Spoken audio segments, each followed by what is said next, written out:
Okay, so in the last video, we kind of did a very brief introduction to the civil rights movement. We went over Brown v. Board of Education very briefly, and kind of the effects that that had, and also kind of the very important goals that in which the African American civil rights movement had. So this time, we're starting off with the Montgomery bus boycott and the fight to desegregate and increase civil rights.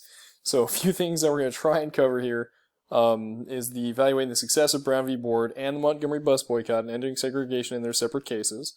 All right, then we're looking at different types of the protests and their successes, and looking at the Civil Rights Act of 1964 and the Voting Rights Act of 1965. And then after this, this is where you're going to have the opportunity. There will be a little reflection assignment with it, but then there'll be the introduction to the project, where we go beyond the stuff that we didn't really talk about too much here or didn't talk about at all, and there's a lot of different topics within that. So, the Montgomery bus boycott. So we got these two very big, important figures within the civil rights movement, and probably two of the most well-known. All right. So here we got Miss Rosa Parks, okay, up here in the right-hand corner, and right here in the bottom right we have Dr. Martin Luther King Jr.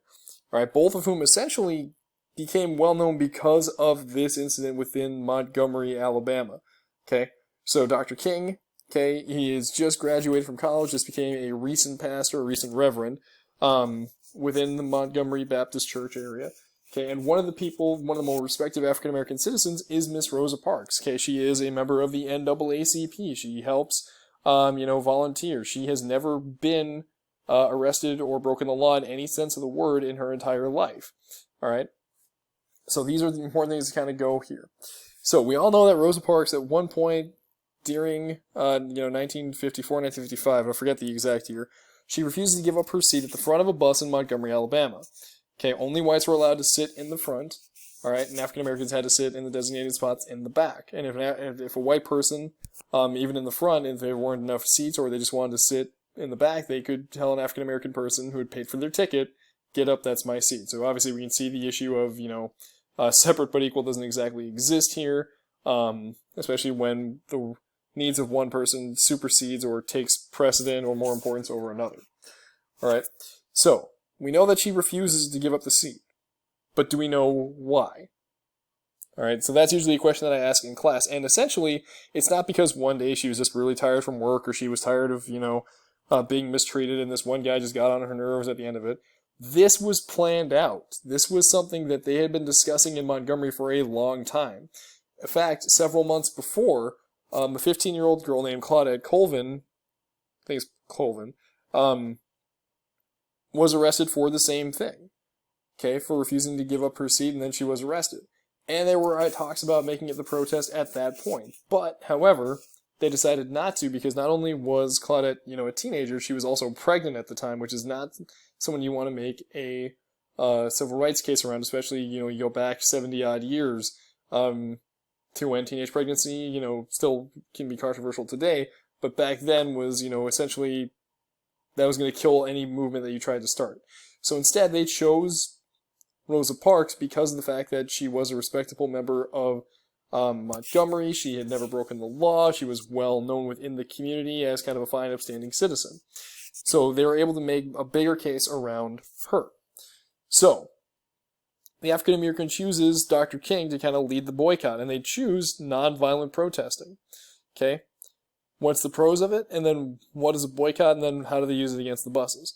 So the nonviolent protest is they refuse to act in violence. Dr. King uses this lesson that he got from Mahatma Gandhi in India, that violence only begets more violence and will not lead to any success. Or if it does, it'll come with resentful success. Because if they fight back, whites are more likely to retaliate, and then if they're especially with television and cameras, they will look more like the aggressors than the victims, and they will lose support. So if they are nonviolent but are met with violence, they will be, gaining a reputation. They will be getting the popular side of it. They will be getting people's sympathies. All right, and for the boycott, they're refusing. Their decision is, while they sue the Montgomery bus company and the policies of the city, they decide to not ride the buses at all. Their boycott is, we are not going to at all play into the hands here of the Montgomery bus company. We are going to instead find other means to get around town. All right. So the success of the boycott. 75% of the riders in Montgomery are African American. All right. So that means that 75% of your usual clientele is not riding the bus. So that hurts the city's economy because that is how they support the buses. That's how they get money for other projects, because they decide to walk, bike, or they're carpooling to different locations. And that is something that they had decided upon as a community to primarily, sit with this. Initially, the Montgomery courts decide that the boycott is correct and that, segregation is indeed illegal. We cannot segregate the buses. The state and the city decide to challenge that and bring it up to the Supreme Court.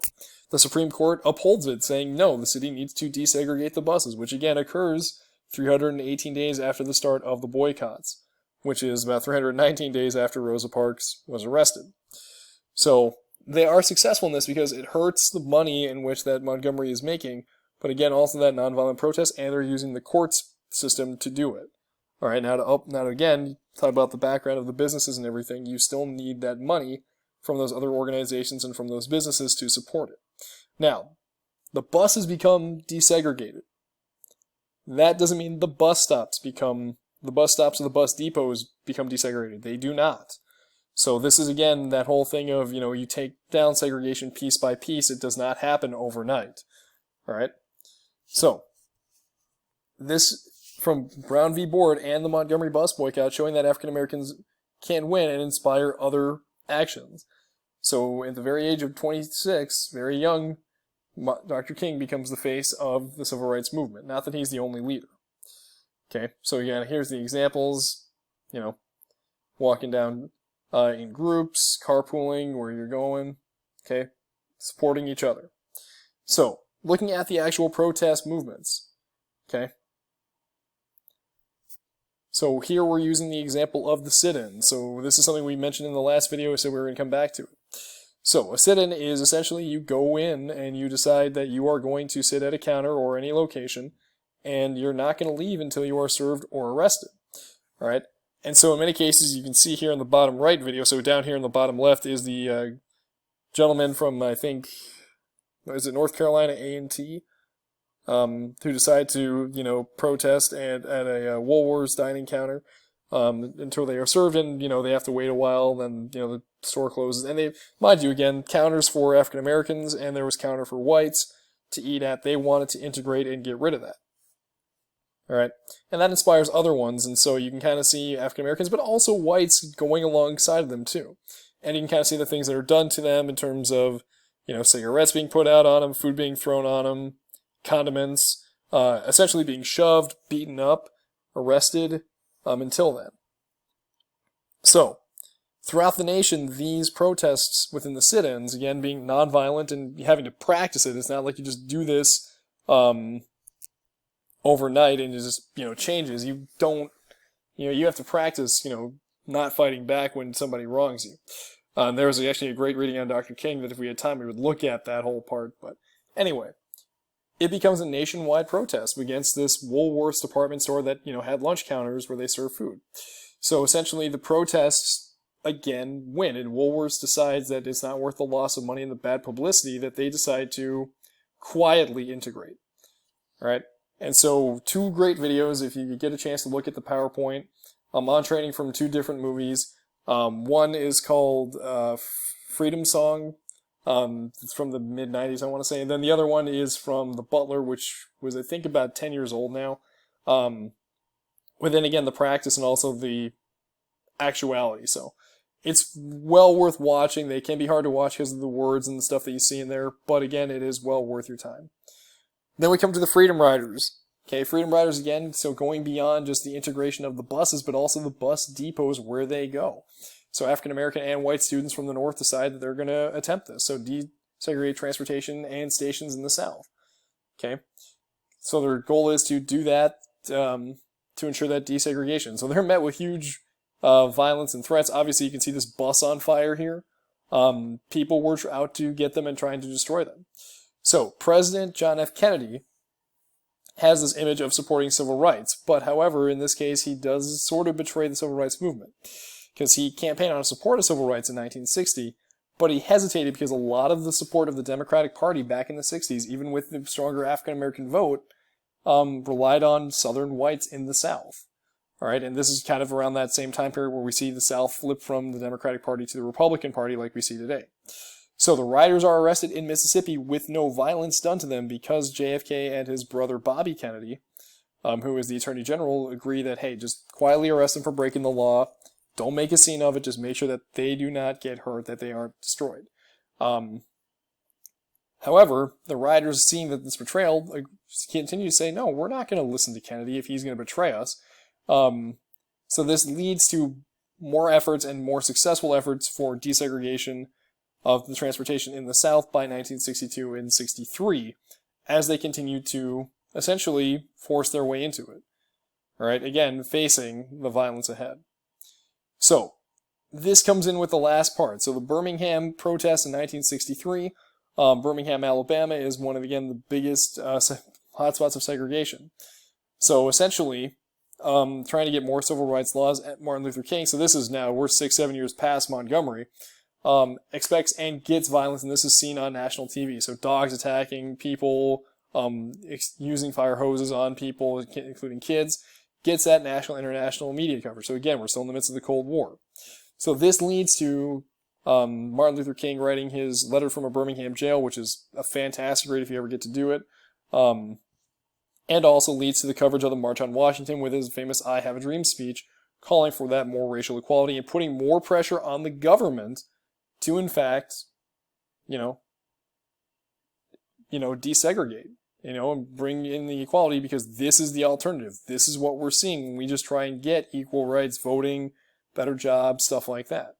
All right. And while you can't see him in here, Bernie Sanders, if you're a fan of him, was in fact, part of that March on Washington.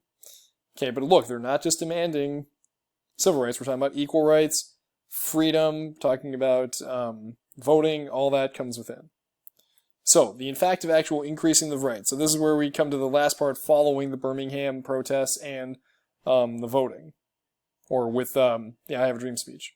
So, talking about the voting part. So, the Civil Rights Act in 1964 passed after the violence in Birmingham and the March on Washington due to pressure from civil rights leaders, and also the assassination of President Kennedy gets pushed through by President Lyndon Johnson. So what the law says, again, difference between what the law says and what actually happens. Segregation is illegal in most public places. Equal access for all should happen in public places. So you can't have segregated parks or, any public space cannot be segregated, or places that serve the general public. So theaters, hotels, restaurants is completely illegal to have segregation because this serves the general interest of the public. Second, even though it says number one, is to end discrimination inside of the workplace. All right? So you can't discriminate against people because of, and essentially with this too, with hiring but also serving people, religion, race, gender, place of origin, where they are from. All right? So essentially this comes with, you have to treat them equally, equal hours, equal pay, duty, stuff like that should be equal to the job that they are hired to for all. Now, it's, again, one thing to enforce it, another thing to pass it. So those two things are very separate, and obviously we still deal with it. So you get the idea, public spaces, laundry, restrooms, all that. So, voting. Quick, you can kind of see this here. Okay, all men can vote, all African-American men can vote. All right, the literacy test. Very quickly, poll taxes to limit African-Americans voting. Essentially you have to pay a poll, or have to pay a tax in order to vote. Okay, that's illegal. Literacy tests, essentially we did this in trimester 2, that, they are different ways of, essentially saying you're illiterate and can't vote, even if you could. If you're white and were poor, couldn't read, that's where the grandfather clause came in. If your grandfather could vote, you could. All right? So, this is where the Selma event happens, marching over the Selma Bridge, because Selma is the majority of, or the population is majority African American, 3% of the voters. And so they're beaten up on TV. You can read more about that. So the Voting Rights Act increases African-American voters and limits discrimination at the polls by, you can have federal agents register qualified voters instead of local officials who might be racist and try and prevent that, making it illegal to have literacy and poll tests and taxes, because again, that is discrimination, and that increases African-American voting rights. So again, there's more of that stuff in the book. I'm sorry I rushed through it, but that's where we're ending for this.